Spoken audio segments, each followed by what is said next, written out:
आप सभी श्रोतागण को बिंदु तिवारी का सादर नमस्कार। मेरे YouTube चैनल पर आप सभी श्रोतागण का मैं हार्दिक स्वागत अभिनंदन करती हूँ। आज के सेगमेंट में मैं आप लोगों के लिए जियोलॉजी यानी भूविज्ञान का 8th पार्ट लेकर हाजिर होंगे। यह तकनीकी रूप से हमें प्राप्त हुआ है परम आदरणीय गुरु डॉक्टर मुकुंद नीलकंठ जोशी सर के द्वारा, और यह बहुत ही अच्छी जानकारी हमें प्राप्त हो रही है।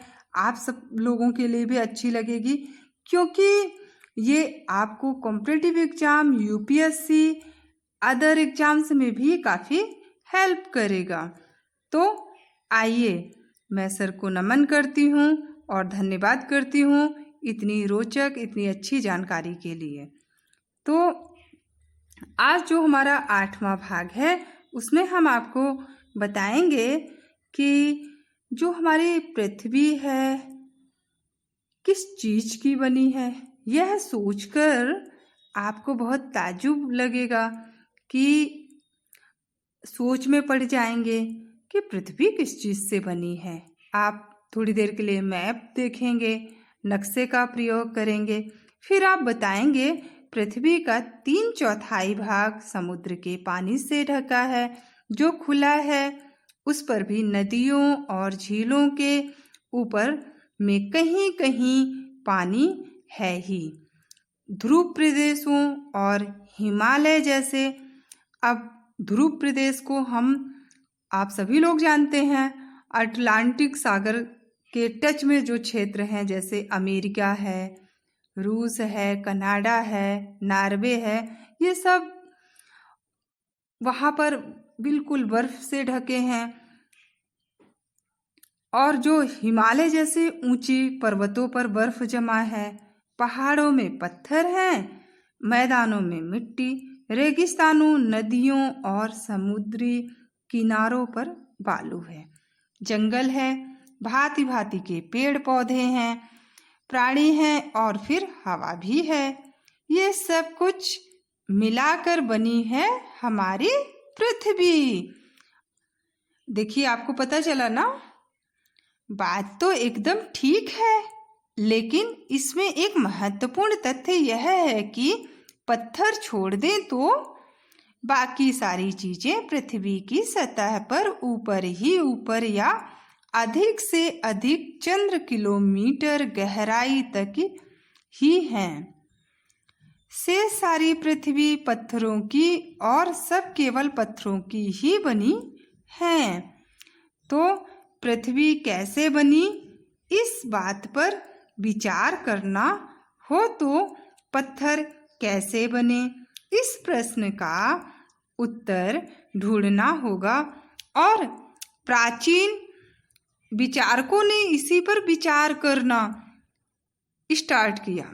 उन्होंने देखा कि पृथ्वी पर मिलने वाले पत्थरों में बड़ी विविधता है, वो भिन्न हैं, भांति भांति प्रकार के हैं, रंग के हैं, रूप के हैं और उनके गुण हैं। खनिज, मिनरल, सेल, रॉक, धातु, मेटल और रत्न सब पत्थर हैं। और उनमें क्या भिन्नता है, यह प्रारंभ में स्पष्ट नहीं था। फिर बहुत सारे पत्थरों में प्राणियों और पेड़ पौधों की आकृतियां भी मिलती थी। इन सब ने उन विचारकों को सोचने के लिए बहुत सामग्री दी। यद्यपि यह सच है कि उस प्राचीन काल के लोग केवल वे ही पत्थर देख पाए होंगे जो भूमि की सतह पर मिलते हैं, और आज वैसे हम पूरी पृथ्वी की हजारों मीटर गहराई के बारे में भी काफी कुछ जानते हैं। वैसे ज्ञान उन्हें नहीं था, फिर भी जो और जितना दिखता था उतना भी कम चमत्कारी नहीं था। 2 प्रकार की विचारधाराएं प्रारंभ से ही हम पाते हैं। हमने आपको पहले बताया है।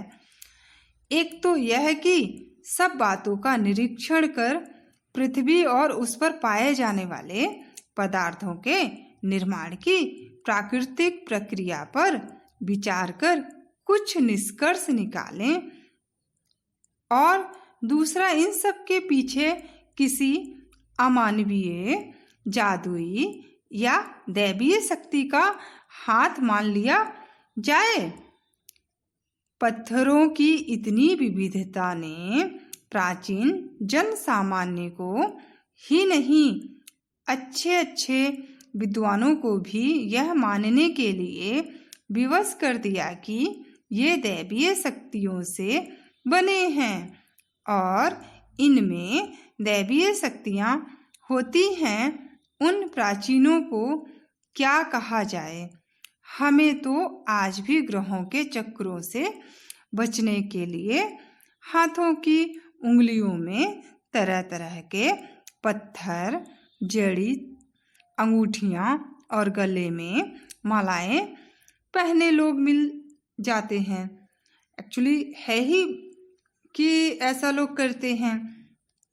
और पत्थरों के दैवीय गुणों का धंधा जोर शोर से चल रहा है, परंतु वैज्ञानिक या प्राकृतिक ढंग से सोचने वाले जो तत्वज्ञ थे, उनका प्रतिनिधित्व हम एरिस्टोटल, अरस्तु के विचार में पाते हैं।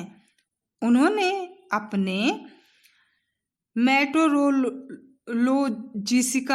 नामक ग्रंथ में कल्पना की है कि सूर्य तथा अन्य ग्रहों, तारों आदि की किरणें न केवल पृथ्वी की सतह पर ही पड़ती हैं, वरन वे पृथ्वी के भीतर गहराई तक जाती हैं, और वह उनकी गर्मी से कुछ वाष्प उत्पन्न होते हैं, जो चारों मूल तत्वों के अलग अलग संयोजन का कारण बनते हैं, और उनसे भिन्न भिन्न प्रकार के पत्थरों, धातुओं और रत्नों का निर्माण होता है। यह अरस्तु विचारधारा यूरोप में बहुत समय तक मानी जाती रही। 17वीं शताब्दी में हुए अंग्रेजी कवि जॉन मिल्टन, इनका टाइम है 1608 से 1674, ने अपने काव्य, बहुत ही फेमस है, पैराडाइज लॉस्ट में इसी ज्ञान या कल्पना को इन्होंने बताने का प्रयास किया है। तो चलिए हम जानते हैं।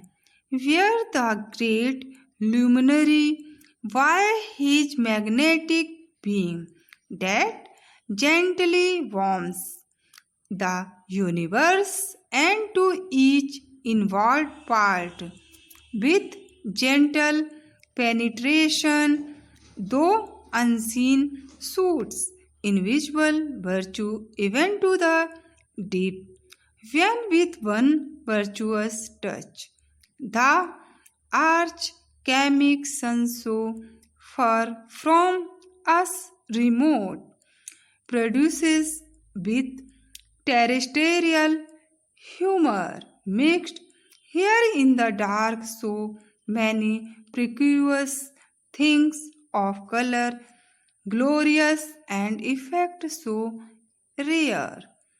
अब हम इसको आपको बताते हैं हिंदी में।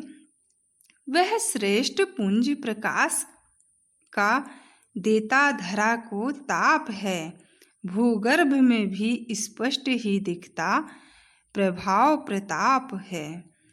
उस तमोमय से जगत में रव रश्मि के संयोग से